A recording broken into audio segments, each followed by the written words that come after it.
Good evening, guys. Welcome back to Horsepower Obsessed. Today, we're going to do something a little different with the ZR1, something that I have never done before, but this guy over here has. We're going to add some more color to the interior, and we're going to do it in an OEM style way.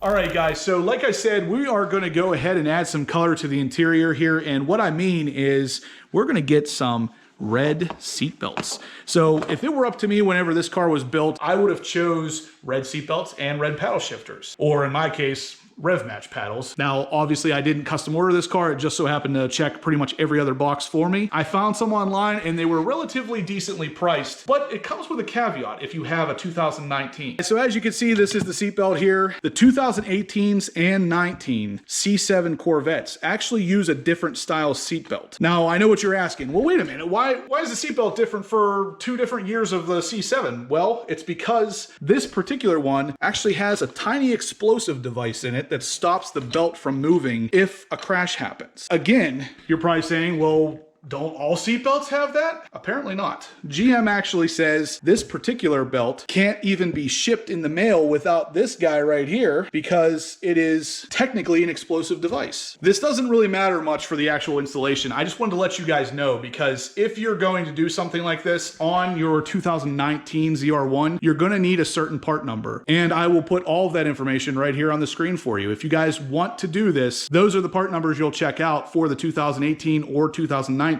Now, if you have a 2014 through 2017, you'll want to hop over to this guy's channel because he did it on his 2017 Grand Sport and he uses a different part number, but still got the red seat belts. So as you guys can see, I already have the roof removed and the hatch is open. Scott over here is demonstrating another step we're going to have to take, and that is moving the seat all the way forward. This is going to give us all the room we need to accomplish the task at hand and a little bit of extra visibility for the vlog. This is going to be what we need to have for the installation today, guys. Everything today can be completed with a 10mm socket, an 18mm socket, a T or Torx bit 40, and a T50. And of course, your assortment of trim pry tools. So what we're going to do is literally just start popping the panels off the interior in here and get to the actual seatbelt assembly and swap it all out for the red ones. So let's get to it. So Justin enlisted my help because I did this once already on my Grand Sport. And the first trim panel you're going to want to remove is this piece right here. Now this piece is held on by 4 clips. There's one here, here, here, and here. And the first thing we're going to do is grab a trim tool and use your thumb and pull back so you can create some clearance there to get the trim tool in. And then you're going to just gently pry forward. If you hear that, that was a pop. That's what we want. And there's a second pop, and we've got 2 more pops to go. And there we go. The first trim panel piece is off. So the next thing you want to remove is this cover right here that holds this D-ring on. And I found that if you have this trim tool here with the angle on it, it works the best. Just like that. Now we have to remove the T40 fastener holding the D-ring in place. All right, with this panel removed and the D-ring removed, we can start removing this lower trim panel here. Now this is held on by several clips across the bottom and around the top. And right behind here, there is a yellow clip that's a little bit different than the other clips. And you want to be careful not to pull on it too hard. And I'll show you that in a minute here. With these trim panel pieces, you can usually get a hand behind it without a trim tool and just start popping. Just like that. Now, one thing I want to caution you, you don't want to start grabbing out here and pulling the trim panel because you can see it's starting to bend and warp the speaker cover here. So you want to see that? You just get your hand in right next to where the fastener is, just like that. And it pops out. I want you guys to pay close attention to where the clips actually are. And you can see here's a yellow clip here and there's one up here. And we lost the top of this. but that's okay because it just slides back on. So we'll grab that, put it back in here. There it is, guys. That's the piece that he dropped by accident. This is why these kind of things are important to have in your garage. So this is one of the yellow clips that holds the trim panel pieces in place. You'll come across these later in the installation as well. So there, now it's dressed and ready to go for installation. So the next trim panel piece that needs to come off is this halo piece here. And there's no trick to this. You just have to peel back the weather stripping, and you don't even actually need a trim tool, but you do need to be careful. Good angle on this right here. All right, so we're gonna pull from this side too, because again, you wanna get as close to those clips as you possibly can to eliminate any chance of breaking them. As you can see, all three of these came off and left the black clip part still stuck at the top of the car. So make sure you get these back because these all have to go back on in order to be reassembled later. All right, now that we have the lower trim panel off and we have the halo piece off, the last trim panel that we're actually going to remove is this B pillar trim. And it comes off again, just like all the other pieces. You want to find a corner you can access and start popping the clips. Work your way around. And if you encounter a lot of resistance like this, just stop, find a new location. And then come back around. And what I typically find is if I do that, it gets easier. And there we go. Now you guys can see the seatbelt and the seatbelt hanger up here. So the next step in the process is to disconnect the seatbelt from the seat. Now there's a piece of trim that you see right here that covers a 10mm bolt. And so what you need to do is you need to pry this cover off. Now there are clips on either side of this cover, and if you don't do it the correct way, you're gonna end up breaking them. So what I use is this pry tool here that's like a wedge. And I just carefully work that wedge right in there. And if you hear that pop, that's a good pop. And it comes right off. All right, so we have a 10mm bolt here, and it's held on with some red Loctite. You are gonna have to hit it with a little bit of force to get it off. And there you go.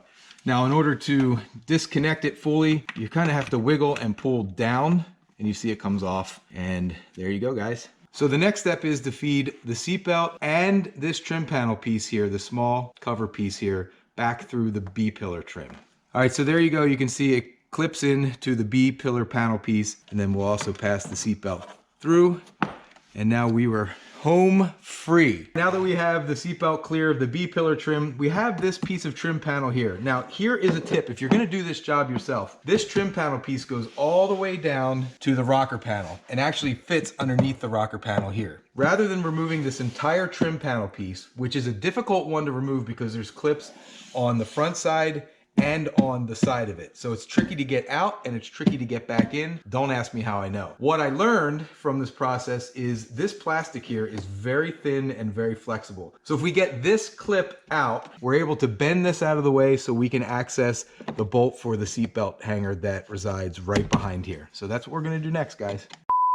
And just so you guys know, doing the driver's side, we actually found a little bit better way to get this particular piece down to access the hanger bolt for the seatbelt. You can actually slide it out of this clip versus pulling the clip the whole way out and risking losing that metal retainer. So while this is attached, if you actually just push down on this little tail part right here, or actually you'll pull up on it. And once you pull up on it, you can actually slide this entire piece of plastic out from under it. So to put it back on, we're gonna do the same kind of thing. We're gonna push this all the way up, push it underneath here, and then snap it into place. Wow.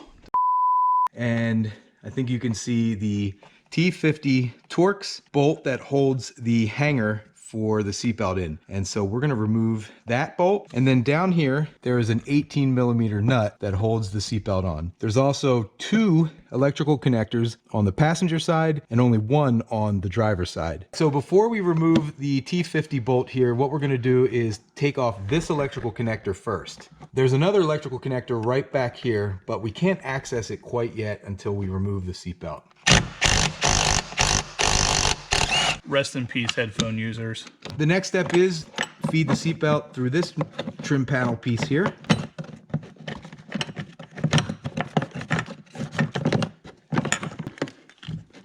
And then we can finally remove the 18mm nut.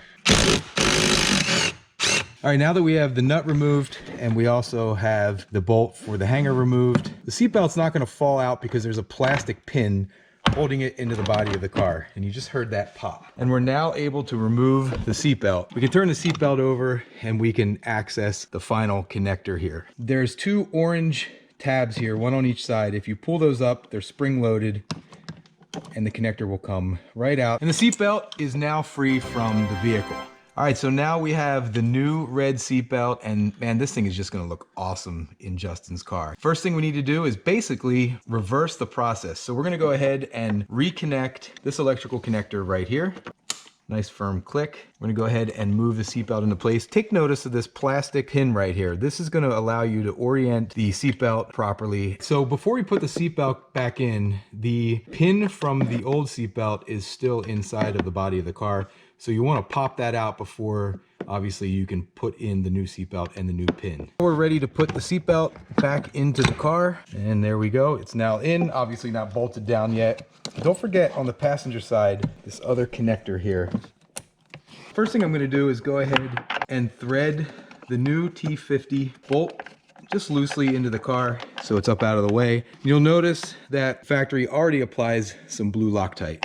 All right, then we'll go ahead and thread the nut on. So now we have the nut tight down here, just snugged up, because we're gonna come back with the torque wrench. Now we're gonna snug up the hanger bolt here. And again, we're gonna come back with the torque wrench there and torque those bolts down to 40 to 50 Newton meters, which is about 35, 36 foot-pounds. So the next thing we're gonna do is we're gonna pass the seatbelt back through this trim panel piece here.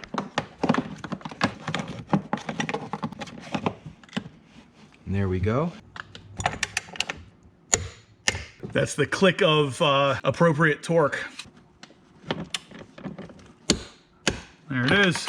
That's one seat belt torqued down properly. And we're all set for the next step, which is installing the B-pillar trim panel. And again, you're gonna wanna feed the seat belt as well as the trim piece through. And then don't forget about the seat belt, which in our case got hung up behind here, but no worries, it'll come right out. This is the new trim surround piece. You notice there's a couple clips on here, so you want to make sure you're very careful and start with one of the edges and work towards the other.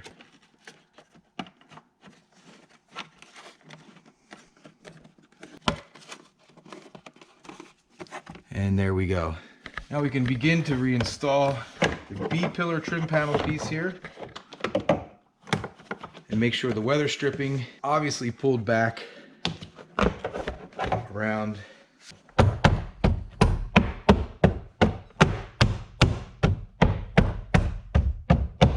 All right, now it's time to reinstall the seat belt to the seat. And again, it comes off the same way. Obviously, it goes back on. There's a clasp on the end here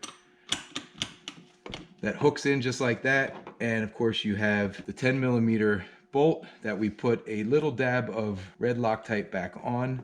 And this gets torqued down to 5 or 6 foot-pounds. So I'm gonna zip it up here, and then we're gonna hit it with the torque wrench.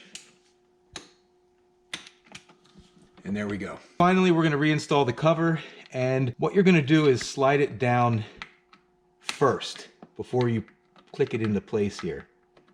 So just like that, and there you go, guys. So this is the suede part with a bunch of clips on it. We're just gonna line them up and snap them in.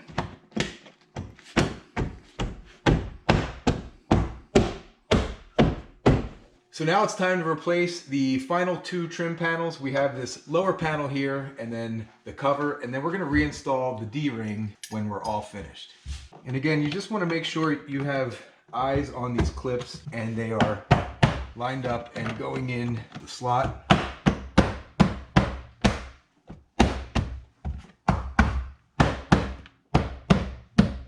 That's the GM clip fist. That's what that is. All right, so we're gonna put the final piece on here, and remember there's 4 clips, 2 on the bottom and 2 on the top. Now the D-ring goes back on, and you don't have to torque this down. In fact, you wanna be pretty careful with this. There's no reason to over tighten it. and finally the trim piece that covers it.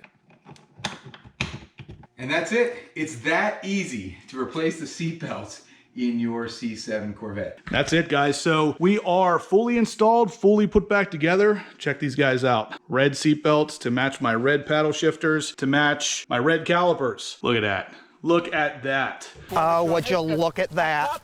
Just look at that. Definitely an awesome color combination with black, having that little bit of splash of red on the interior. I'm gonna give it a big thumbs up. So am I. So is that guy over there. I'll be honest with you, this is not the easiest install on the planet. It's not necessarily difficult as it is time consuming. Me and Scott, we spent about half of our time tracking down loose clips that fell out, and that's not a good time. But overall, definitely worth it. Like I said, I'm gonna give it a thumbs up. I definitely thank Scott for all his help. He did the majority of this work again and showed me what I didn't know how to do. So I did a little bit of the driver's side. He did all of the passenger side. So anyway, like I said, I will put all the information for these seatbelts down in the description below. If you guys are interested, definitely check it out. Check out Scott, Team 512. He's a great help. I appreciate all of the assistance today. Thank you for coming out. You're welcome. That's gonna do it for today's video, guys. If you have any questions, shoot them in the comment section down below. Subscribe if you haven't. I'll catch you in the next one.